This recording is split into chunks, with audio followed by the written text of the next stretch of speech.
We'll start recording when we get it to you. Oh, that's fine. You can probably keep it. Just make sure to get it to Yeah. me. Got it. Right, it says it's recording on my end. And then we'll get it. Okie dokie. 2022 year in review. We're going to go over some of our transaction performance this last year, what we're doing with our portfolio that we still do have right now. Go over not even a quick slide deck, really just performance that we have or updates that we have for each of our assets, and then a little update on what we're currently cooking up and working on. It won't be too long of a meeting, and then in about 40 minutes or so, we should have a guest from Phoenix pop in where she's going to talk about her portfolio. It's a little bit different than ours, but I wanted to compare performance. So let me make this a little bit bigger and essentially just show you what happened this last year. Okay, so we had not this year, but in 2021, we sold a portfolio, which is the Aspens and Century Tree, for 1.9x equity multiple. So it's almost 2 times what investors put in. Village on University, this was our Denton deal. This was the lowest performing deal that we sold a little bit early. And so we had a 1.5x performance on this one. We finally got our numbers back for the flats at 2030, and that was our Phoenix deal. That one, we had the massive fire and flood and mold and people leaving the property and like a little bit of stress. But we were able to sell that one under 3 years at 3.67 equity multiple, which, by the way, if you're watching this for the first time and seeing our numbers, that's not normal, by the way. So it's not something to ever expect. That's what is great about investing in a fund, for example. So you'll have some good performers, some overperformers, and at every point in time, there's something happening, right? And so that's where the returns come from.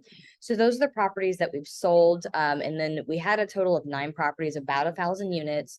On the left-hand side over here, here's our current properties that we are either refinancing or where we're at with everything. So the Meadows is actually in South Dallas.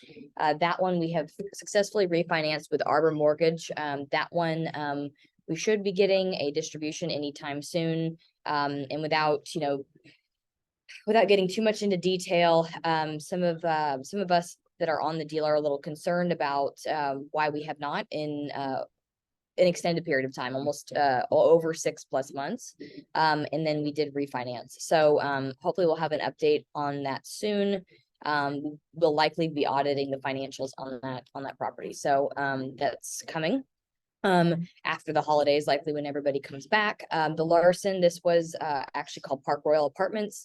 That one, right now, as of today, we're at 86.6% occupancy.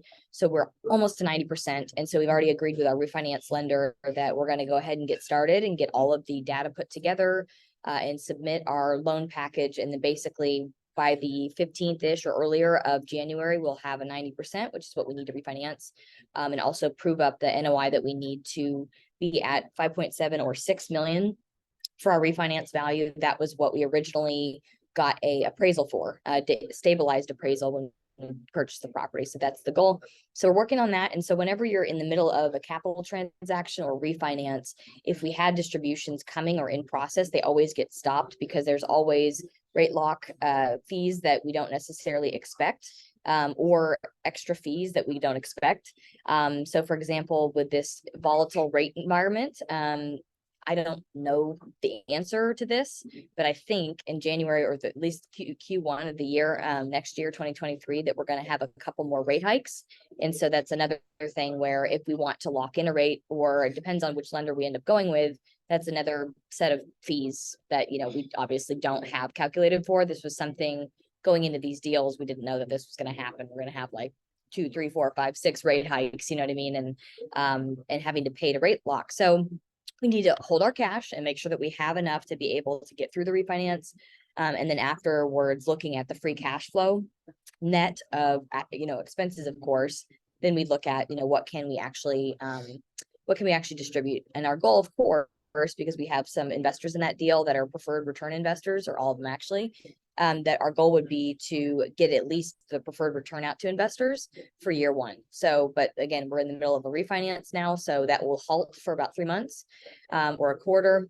Luda May Apartments, we already went ahead and refinanced that deal about this year. And so currently right now we are having in 1 month to pay the insurance, the taxes, a large change order on rot on the building that was not ever found in our due diligence, replacing all the windows, which we finally were able to finish. And then basically because of those 3 things all happening in the same month, our Q4 distribution is going to be held off until Q1. So you can expect that in Q1. Corpus portfolio, that property is also currently in a refinance, and we started that in November.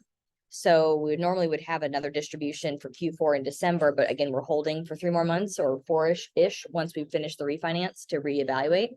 Los Prados, this is in Houston. This is a yield play property. So this is one where there really was not heavy construction. We didn't have a lot of people to remove on the property. Really, it was just kind of light bumps on the rents and a couple of minor renovations. So on this property, we have continued to have quarterly distributions. They were lowered during 2020 and 2021 to make sure that we had enough money to obviously make sure that our OpEx or operating capital was covered. But we did distribute some money, and then now we're back up to where we should be. So essentially that's what's going on with the whole portfolio this last year and where we are now with everything. The good news about refinancing is what our goal is to take a higher interest rate loan and reduce the amount of interest and try to get as close to the amount of leverage as we had before. May not be possible. Some of our loans, like for example, on Larson, that was, I believe, 70% leverage or 75.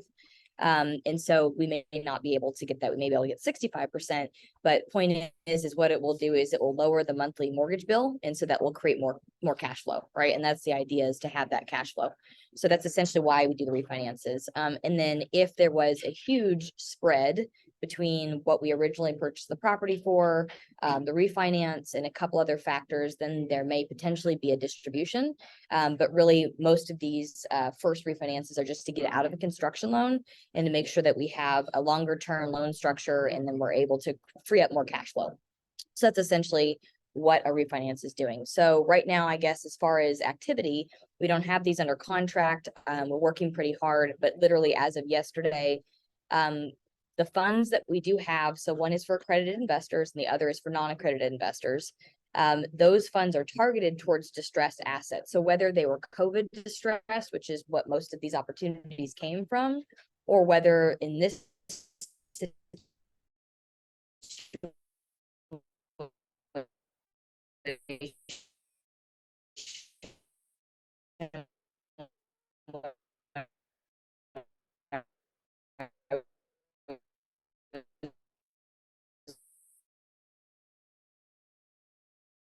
is deferred maintenance, everything wasn't kept up to date. So we had a lot of work going.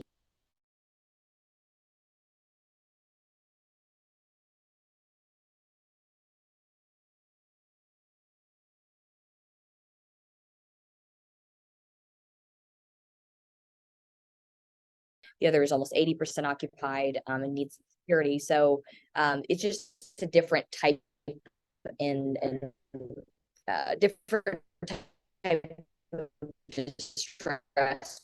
But we look for assets that have a value at it. And so that's a little bit basically about an update with the portfolio. And I already went over this last quarter, essentially getting everybody ready for what's going to happen in the economic cycle. Trying to get out of this. So I'm not going to go through the same presentation. Essentially, we are, in the trough of what I was talking about last time. So essentially, we have pending opportunity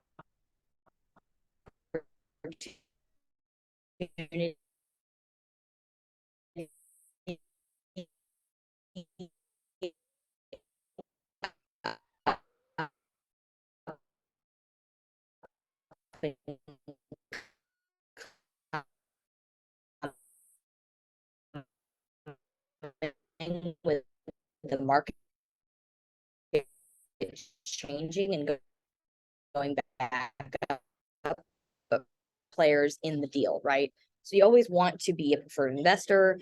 If you do have more funds, like if you're a hard money lender, for example, and you have like $1 million in your IRA account, a self-directed IRA, that's someone that always gets put in essentially as a lender, and they get a preferred return. So it's always good to be able to have a pref or preferred return, and be able to not quite JV into the deal, but have more ownership, and therefore more and then a prioritized payment. So let me go ahead and go into my Dropbox right here, and this is where I keep all of our, for now, until we change systems, all of our current updates on what we are looking at. So Corpus portfolio. So if you're in this deal, we have changed systems. So now we're in Juniper Square. We used to be, if you're confused or you're not getting updates, we used to be in InvestNext. Now it's in Juniper Square. So if you have already created a login and you've downloaded your reports, this is what you're going to see. Basically, September and October were rolled into one update.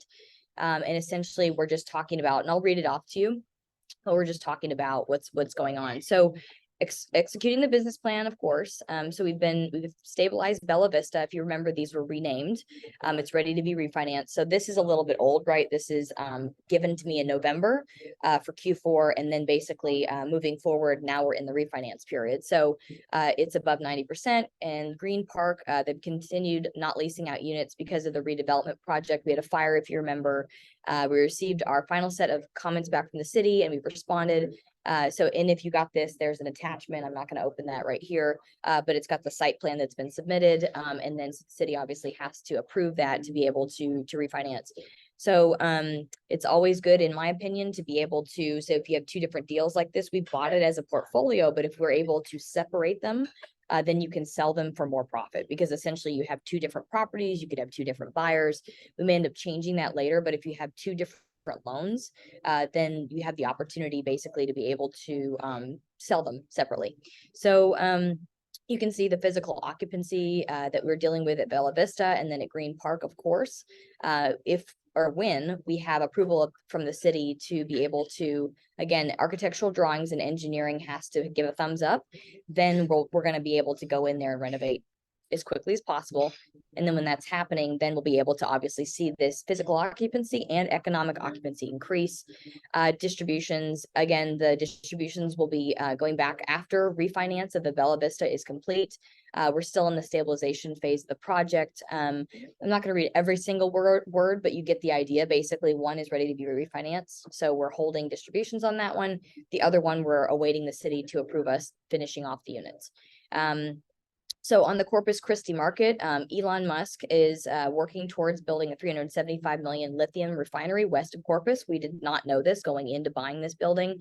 We knew about the steel roll mill that was about to be not executed. It was about to be filled up with it was providing about 1,000 jobs essentially, and it wasn't live when we bought the deal. And then as we bought the deal and went forward, it became live, or we had the opening of the factory. So Corpus, the county has already created tax increment reinvestment zone in the area for the project. The Port of Corpus has set a tonnage record for the third quarter of 2022. Helping to drive that growth was the crude oil exports that Western European countries moving away from Russia supplies because of the war, moving away from Russian supplies because of the war in Ukraine. Corpus Christi Port exports more than 60% of the nation's crude oil, making it the leading U.S. energy port. Texas A&M, Corpus Christi creates a new engineering college. TAMU CC, so is new, celebrated a creation of a standalone engineering college on November 2nd. So what this means is we're going to have more staff, more jobs, and depending on potential for growth and potential for growth of what other auxiliary services that the engineering campus is going to provide. Again, more jobs and more good news. So that is the update on our Corpus portfolio. And again, you want to make sure that you get your login for Juniper Square so that you can see all this information. If you didn't, I mean, if you want to, I can go over the P&L. Really, the biggest thing that I'm going to cover for all of these financials, I'm not going to go through them, is that I really want you to take a look at the full financials. And I've covered this in a class before, but if you look at if you look at the pages, so you're going to see a balance sheet, right? And then you're going to see another page that has a trial balance.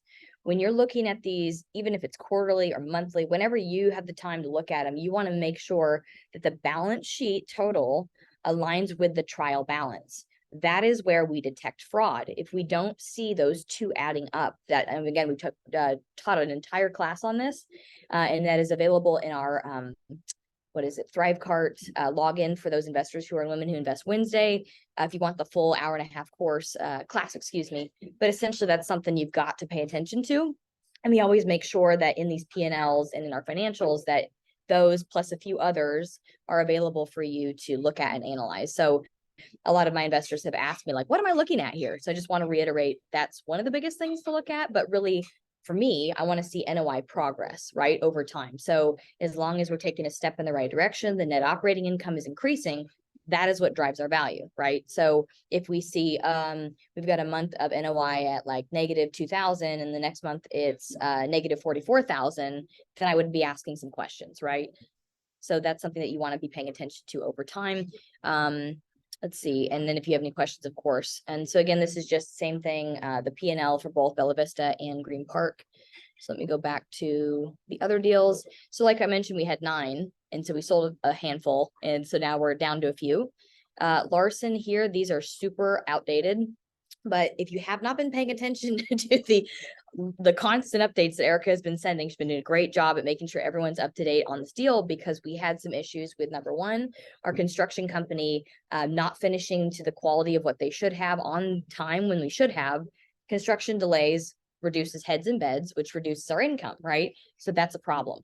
And because of that, we had to make some kind of rigid decisions, removing some people, putting some other people in, making some quick moves to be able to get a lot of units done at one time. And then of course that's caused a little bit of a fight on the back end for us operators. But we're doing what we can. And so in the meantime, essentially what we were doing is we were getting through finishing out the units. And then in September, if you have not, again, been paying attention, we had the day before I left for my vacation, for my birthday, we had the roofers take a crane and roll it through a brick wall. And then we also had them not finish off the roof. So we had some water damage get in. And so there's a handful of claims, about 7 or so total, with our builder's risk, with our GL, our general liability, with the builder's GL, general liability, that I've been chasing. And so now we're down to two claims. And essentially what it breaks down to is that our general liability made a claim, and then the builder's risk. So essentially we have insurance with the builder, or for the builder, to cover them, right? And they carry it, and we also get the benefit of, right? So we're on the COI, certificate of insurance. So they don't want to pay for it, right? So whenever there's things that are screwed up, they don't want to. So it's gone down the pipeline to where they are responsible. It did happen because of the builder, and essentially us going after our own general liability, they went backwards and said, nope, it's going to be the builder's risk. And so builder's risk needs a few items, like statements from those that caused the damage. It was like the subcontractors in this deal. And we've had a very hard time getting that to happen. And so the process then happens where they have to send out a separate, for the 18th time, a separate adjuster. And that adjuster basically would eventually have to subrogate against the builder, sub that caused the problem. Here's the sticky part that this is not our fault. The general contractor that we had working on this deal, obviously, as we know, did not finish their interior upgrades very well or on time. So we had to remove them and bring someone else in to finish it off. Also, what they didn't do is they also did not pay their subcontractors or their suppliers when it came to the big roof on the top of the building. So I've had to utilize some data in my security company to be able to get I think it was like almost 600,000 that was still owed to ABC Builder Supply, basically be able to mobilize payments. And so we still, I've been able to force, if you will, the contractor to pay the subcontractor and to pay the supplier. We still owe a little bit, but that's about to be handled and dealt with. So instead of going legal route, I use data to keep people accountable, because you end up finding out that this is not the first, second, third, fourth time that they've done this. So then you end up having other people kind of jump on board and push pressure. So We finally get movement forward with getting our renovations finished. Boom, done. Getting the lease up happening. Boom, done. Getting the roof completed, approved, green tagged by the city. And then getting at least the leaks that we were dealing with the in progress leaks that came through on the roof. And then also afterwards, there's actually some roof leaks still remaining. So it passed city code, I guess. But anyway, so all these things are in progress, right? And then our elevator goes down. So our elevator, we had three essentially. One is going from first floor to second floor, and then the other two traction elevators are going up all 7 floors. And we had one that I'm on video right now, and so we're still in the process of claims. So I'm only going to say so much, but we have one elevator that basically net we have repaired and up and running for now. We have been able to get a $500,000 expense down to $180,000 expense for the elevator. We've been able to, I may potentially have gotten our lender to agree to pay for it. We had some contingency money, I guess, that they were holding back this whole time that I did not account for in my spreadsheets of tracking what we had drawn. So potentially it could get paid for, but I will keep you guys abreast, obviously, of what's going on there. And that happened after we were done with our construction, and we'd obviously in my head, in my spreadsheets, spent our CapEx money already. But again, there could be an opportunity there. So we'll see, but that would be the last thing. And as of today, like I mentioned, we're at 86, we're almost at 87% occupancy. We need 90% to refinance out. That is extremely important right now because we are on a loan that's about to balloon.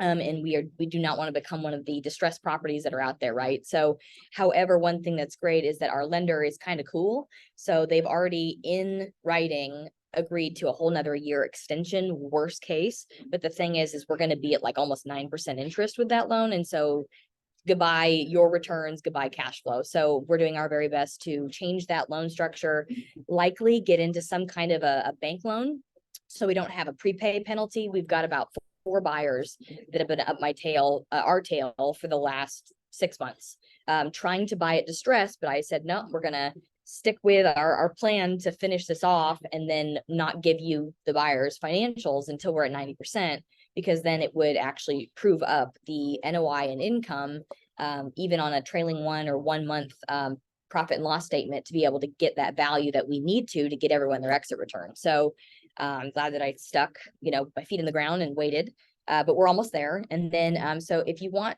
access to this stuff, cool beans, totally can. But essentially this is a modernization proposal. That's what we're doing. We're modernizing a full elevator. So all the mechanicals, not the cab, but essentially everything that will get it running, and it'll keep rolling, running for 20 years, once we do that.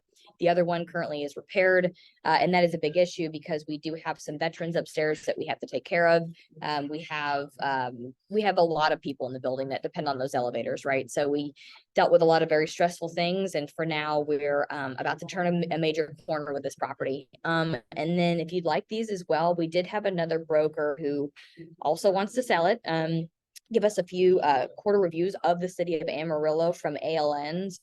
So it's basically a financial analysis of the market, which proves up the value, not on our property, but sort of like comps. So you look at the rental comps at the market, and this is basically it's not a broker opinion of value, but it's kind of close to one. But it's essentially, here's what we're seeing in the market. Here's what you could get for your property. So if you want to see that, there's one for the end of November that we do have in the Dropbox, but I'm not going to go over that.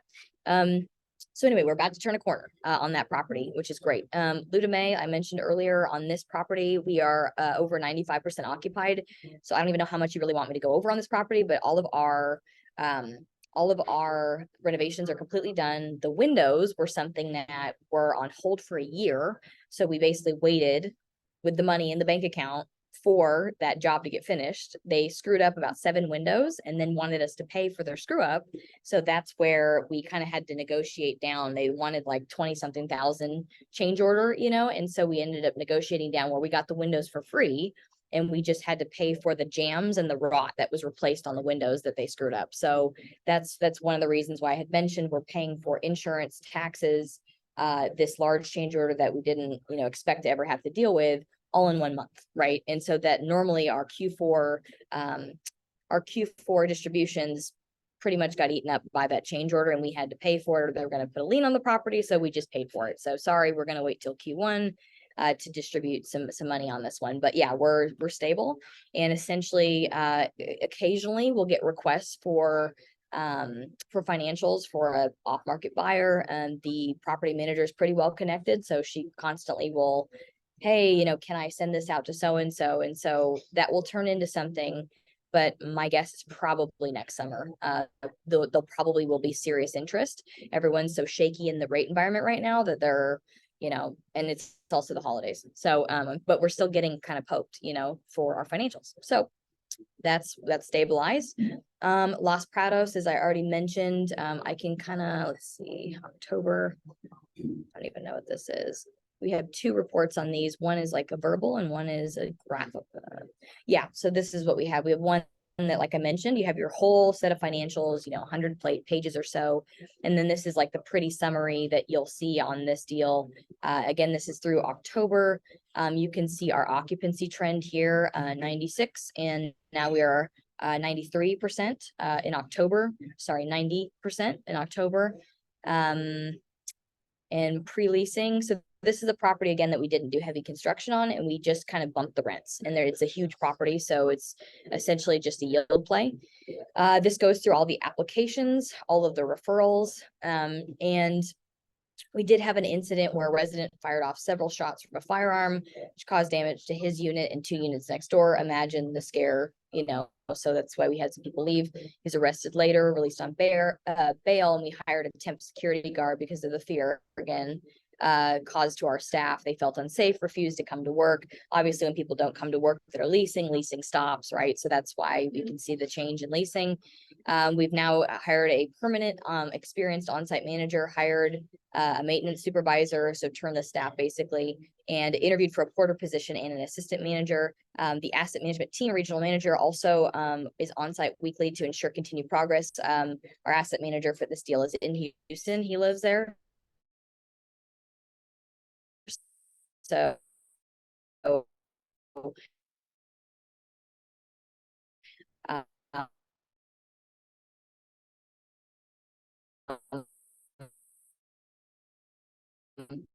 that's helpful. Things have changed, as you can tell. We so you can, when we bought our sooner 22K hasn't changed too much. Obviously, when you're losing leases, you're losing income.